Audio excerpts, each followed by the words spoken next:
Bangla academy সাহিত্য পুরস্কার 2025 প্রদানকে কেন্দ্র করে একটি অনভিপ্রেত, দুঃখজনক এবং বিভ্রান্তিকর পরিস্থিতির সৃষ্টি হয়েছিল। আমি স্পষ্ট করে বলতে চাই, আমি কখনো এই পুরস্কারের প্রত্যাশী ছিলাম না, কোনো তদবির বা প্রচেষ্টা করিনি। বাংলা একাডেমি স্বতঃপ্রণোদিত হয়ে আমাকে মনোনীত করেছিল।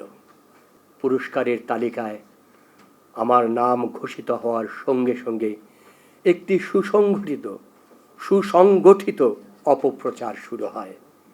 একটি স্বার্থান্বেষী গোষ্ঠী, যারা অতীতে স্বৈরাচার ও স্বাধীনতা বিরোধী রাজনীতির সহচর ছিল, নতুন পরিচয়ের আড়ালে সামাজিক মাধ্যমে আমার বিরুদ্ধে মিথ্যা, বানোয়াট, ভিত্তিহীন অভিযোগ ছড়াতে থাকে। 41 বছর আগে রচিত আমার একটি কবিতাকে অজুহাত করে আমার পুরস্কার স্থগিত করা হয়। বহু বিশিষ্ট ব্যক্তি প্রশ্ন তোলেন, যদি শিল্প সাহিত্যকে দলীয়করণের ঊর্ধ্বে রাখার অঙ্গীকার থাকে, তবে এই সিদ্ধান্ত তার সঙ্গে সাংঘর্ষিক কেন? পরবর্তীতে সংস্কৃতি বিষয়ক মন্ত্রণালয় এক প্রেস বিজ্ঞপ্তিতে জানায়, প্রধানমন্ত্রীর সম্মতিক্রমে আগামী 2রা মার্চ আমাকে পুরস্কার প্রদান করা হবে। এই ঘোষণার পর আমার পুরস্কার গ্রহণ বা বর্জন নিয়ে পক্ষে বিপক্ষে বিতর্ক শুরু হয়। আমি স্মরণ করি, রাষ্ট্র পুনর্গঠনের প্রেক্ষাপটে আমরা বিভিন্ন রাজনৈতিক দলের সঙ্গে মত বিনিময় করেছি।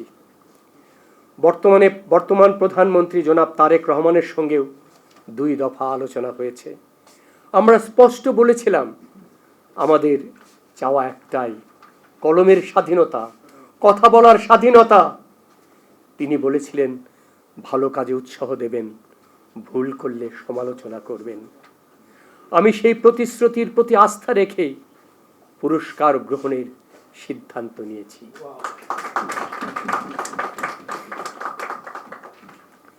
তবে পুরস্কারের অর্থ আমি ব্যক্তিগতভাবে গ্রহণ করব না। সেটি কোনো সামর্থ্যহীন কবি, লেখক বা সাংস্কৃতিক কর্মীর কল্যাণে প্রদান করার আহ্বান জানাচ্ছি। একই সঙ্গে আমি দৃঢ়ভাবে জানাই, পুরস্কার প্রদানের নীতিমালার সংস্কার করা হোক। স্বচ্ছ, দলনিরপেক্ষ, বিশেষজ্ঞ নির্ভর ও সর্বজন গ্রাহ্য প্রক্রিয়া প্রবর্তন করা হোক, যাতে ভবিষ্যতে কোনো পুরস্কার নিয়ে বিতর্ক বা স্থগিতের পরিস্থিতি সৃষ্টি না হয়। ইতিহাস সাক্ষ্য দেয়, অতীতেও জটিলতা তৈরি হয়েছে। দেশের প্রখ্যাত কবি শামসুর রহমানকে নিয়ে স্বাধীনতা পুরস্কার প্রসঙ্গে বিতর্কের পর তৎকালীন প্রধানমন্ত্রী বেগম খালেদা জিয়া তাকে গণভবনে ডেকে সম্মানিত করেছিলেন। সেই উদারতার ঐতিহ্য আমরা স্মরণ করি। আমি বিনীতভাবে অনুরোধ জানাই, নিয়ম অনুযায়ী প্রধানমন্ত্রীর হাত থেকেই যেন আমি এই পুরস্কার গ্রহণ করতে পারি। বিভাজনের চেয়ে ঐক্য, প্রতিহিংসার চেয়ে প্রজ্ঞা এবং অপমানের চেয়ে মর্যাদা বেছে নেওয়াই আমাদের কর্তব্য। আমি নবনির্বাচিত প্রধানমন্ত্রীর সিদ্ধান্তকে সম্মান জানিয়ে দেশের স্বাধীনতা ও সার্বভৌমত্ব রক্ষার বৃহত্তর স্বার্থে এই পুরস্কার গ্রহণ করছি। এলো খবরের কাগজ, নিখাত, নির্ভীক, নিরপেক্ষ।